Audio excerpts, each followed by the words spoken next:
দই রেখেছি, এখানে ক্যাপসিকাম কেটে রেখেছি একটা, আর মশলা রেখেছি চাল, মগজ, পোস্ত, কাজু বাদাম, কিশমিশ, লঙ্কা, আদা আর গরম মশলা। এটা পেস্ট করে নেবো, আর এই পটলটাকে ভেজে নেবো আগে। একটু লবণ হলুদ মাখিয়ে নেবো পটলটা। তেল গরম হয়ে গেছে, পটলগুলো ভেজে তুলে নেবো।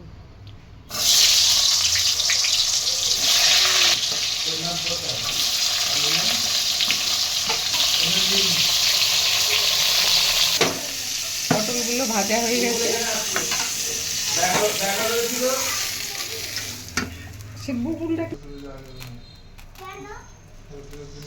পটল ভাজার তেলটা ঢেলে রেখেছিলাম, দিয়ে দিলাম। এই তেলেই হয়ে যাবে রান্না।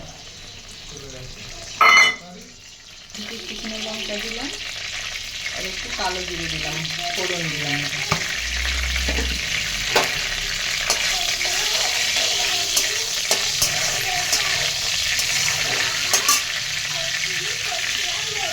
মশলাটা দিয়ে কষিয়ে নেব।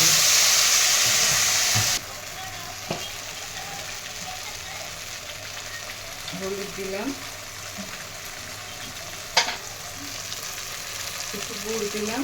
এবার মশলাটা ভালো করে কষিয়ে নেব।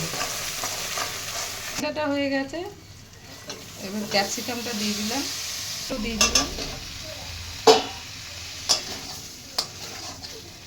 আমি মেজেই নিতাম এসে। এবার আর একটু কষিয়ে নেবো, আর গরম জল করতে দিয়েছি, এখানে গরম জলটা দেবো একটু।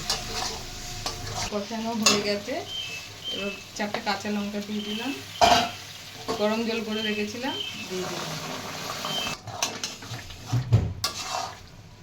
ফুটুক, তারপরে একটু শুকনো হলে নামিয়ে নিই। হয়ে গেছে, দই পটল নামিয়ে দিচ্ছি। ঝোলটা একেবারেই শুকিয়ে